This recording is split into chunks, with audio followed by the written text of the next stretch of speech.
And in that time, lots happened. Losing my hearing, I'm not so steady on my feet as I used to be. And those of you who are older know what I'm talking about. And sometimes it's difficult for your brain to work. And so if I have a few senior moments, and you know what that means, please forgive me. I've got my glasses. Good example. This is Exodus chapter 20. Well known. Some people know it by heart. I am the Lord your God, who brought you out of Egypt, out of the land of slavery. You shall have no other gods before me. You shall not make for yourself an image in the form of anything in heaven above, on the earth beneath, or in the waters below. You shall not bow down to them or worship them, for I, the Lord your God, am a jealous God, punishing the children for the sin of the parents to the third and fourth generation of those who hate me, but showing love to 1,000 generations of those who love me and keep my commandments. You shall not misuse the name of the Lord your God, for the Lord will not hold you guiltless who misuses his name. Remember the Sabbath day by keeping it holy. 6 days you shall labour and do all your work, but in the seventh day is a Sabbath to the Lord your God. On it you shall do no work, neither you, nor your son or daughter, nor your male or female servant, nor your animals, nor any foreigner residing in your towns. For in 6 days the Lord made the heavens and the earth, the sea, and all that is in them, but he rested on the seventh day. Therefore the Lord blessed the Sabbath day and made it holy. Honour your father and your mother, so that you may live long in the land the Lord your God is giving you. You shall not murder. You should not commit adultery. You should not steal. You shall not give false testimony against your neighbour. You shall not covet your neighbour's house. You shall not covet your neighbour's wife, or his male or female servant, his ox or donkey, or anything that belongs to your neighbour. Covet means, I want that. Then I'm going to turn to Matthew chapter 5.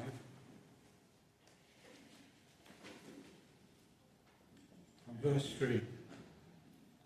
These are the Beatitudes. Blessed are the poor in spirit, for theirs is the kingdom of heaven. Blessed are those who mourn, for they will be comforted. Blessed are the meek, for they will inherit the earth. Blessed are those who hunger and thirst for righteousness, for they shall be filled. Blessed are the merciful, for they shall be shown mercy. Blessed are the pure in heart, for they will see God. Blessed are the peacemakers, for they will be called children of God. Blessed are those who are persecuted because of righteousness, for theirs is the kingdom of heaven. May God bless to us those readings, help us to understand them. I'll stand here for a little while, but if I get a bit dodgy, I'll go and sit down. A bit like a throne there. Not me. I'm going to compare the two. The Ten Commandments and the Beatitudes. And at the end of it, I'm going to say to you, do you think they are both useful today? Or has one led to another for those of us who are Christians? I've named this sermon 10 to 9. It's not a time, it's 10 Commandments, 9 Beatitudes. So 10 to 9 we're going to have a look at. Both of these were done after a covenant. You might want to know what a covenant is. We've just seen it happen. We've seen people put envelopes into the offering. Those of us, or those of you who have made covenants with the church to give regularly so much money, and the number, the envelopes, and record it in the back after the service. And the reason is that we go to the government and say, these people are taxpayers, and you have to be a taxpayer, are taxpayers, they have given so much, they have promised to do so. Can we have some of their tax they pay to you back? And if you look at our church records, you'll see that over the years there's been a lot of money coming back from the government as a refund of your tax, if you pay it. So that's a covenant. It's a promise. If you do something, we will do this.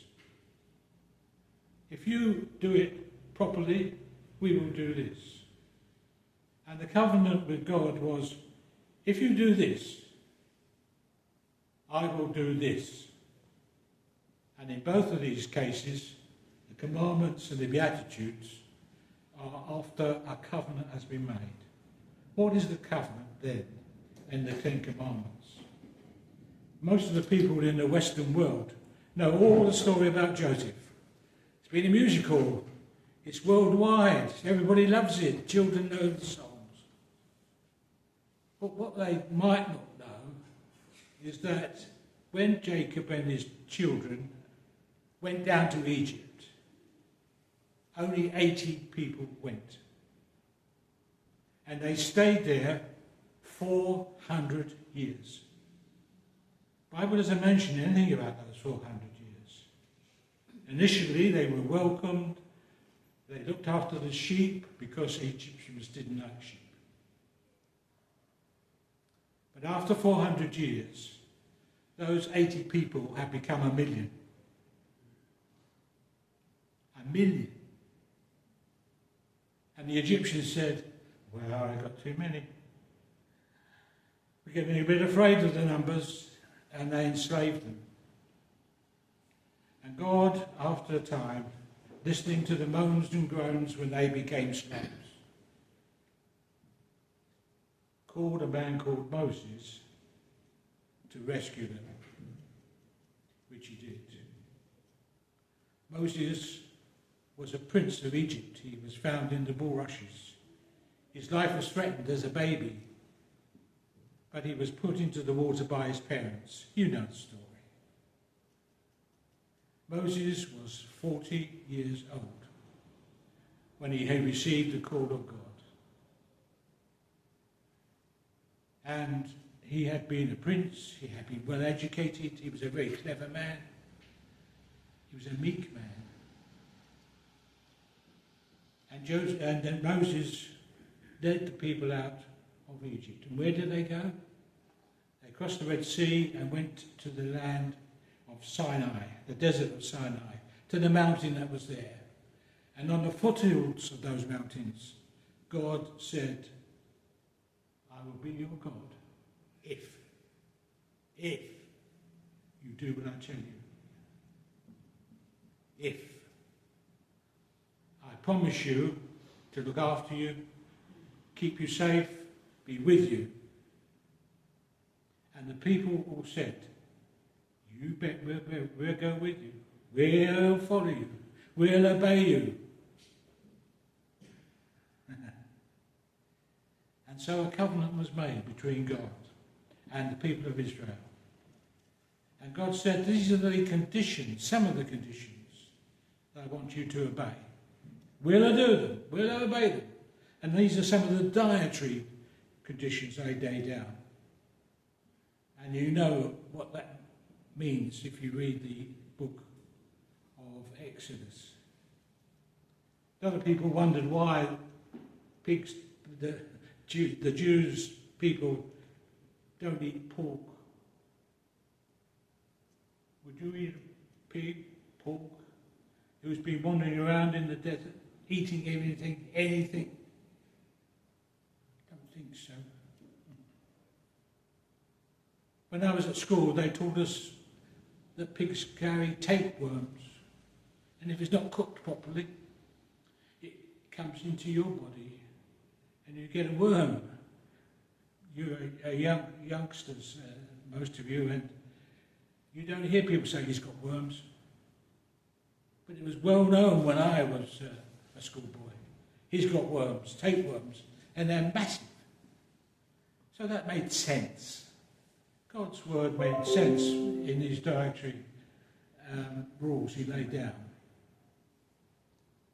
So that's one of the covenants, and lots of the covenants that God made with the Jewish people, and they said they would keep them.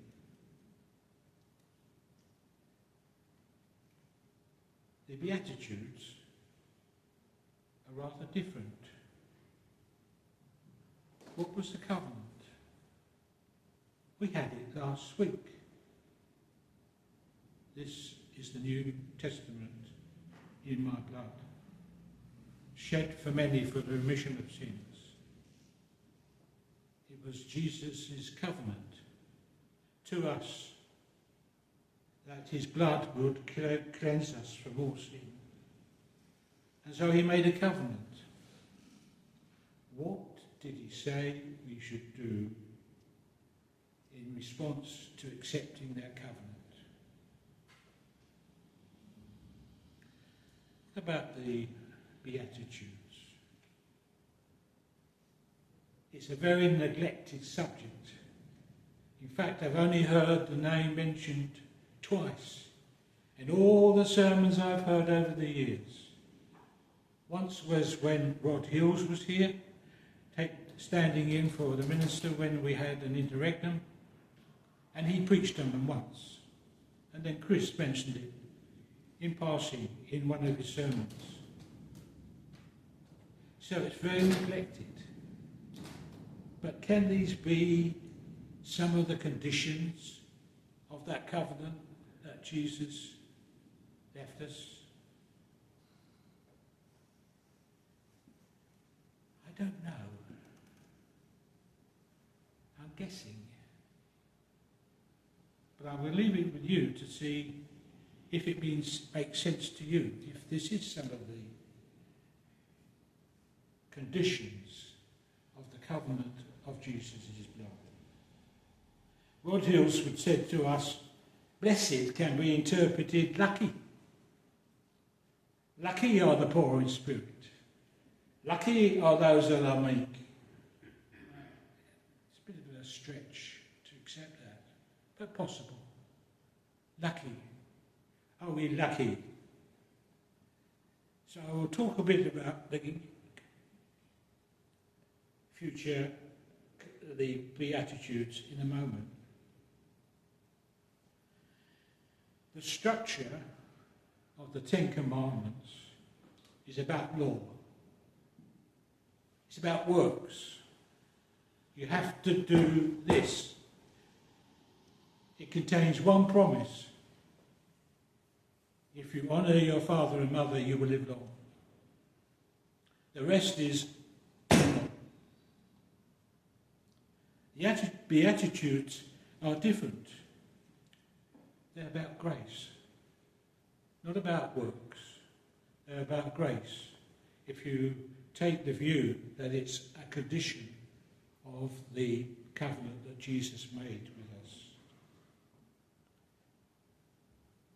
5 of the 10 Commandments are all about God. They're Godward. They're to do between us and God. The rest, the next 5, are about us and our fellow human beings.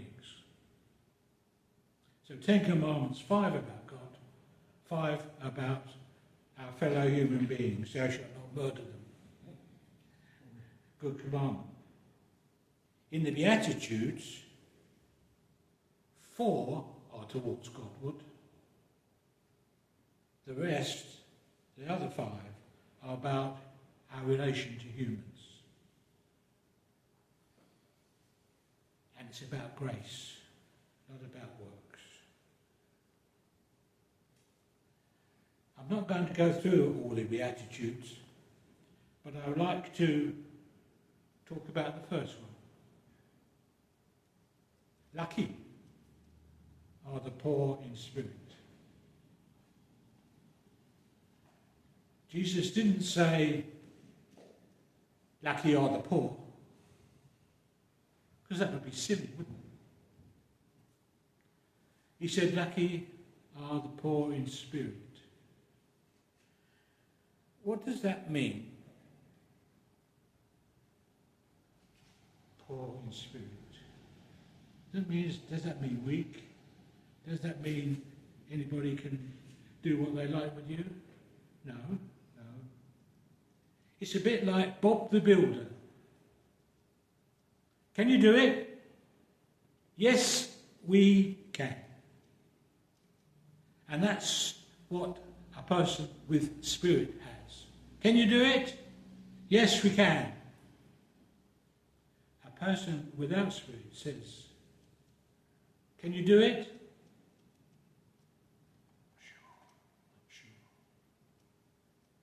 I'm not sure I can. I'm not sure if I'm able. I'm not sure if I can possibly do what's needed of me. You know the feeling. You've had it when you're faced with a difficult task.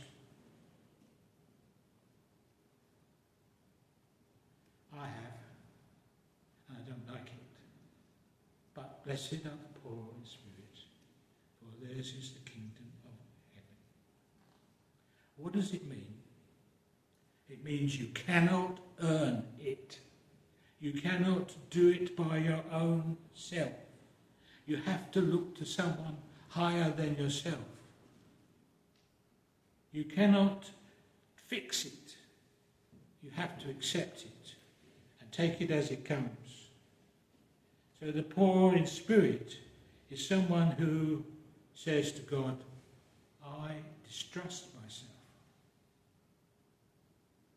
Really? I can't do it. I distrust myself. So one's about law, the Ten Commandments, and one is about grace.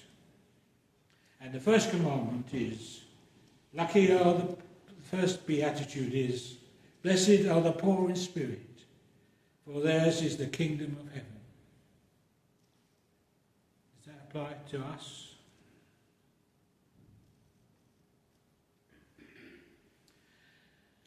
I'm going to give you an example in the Old Testament of someone who was poor in spirit.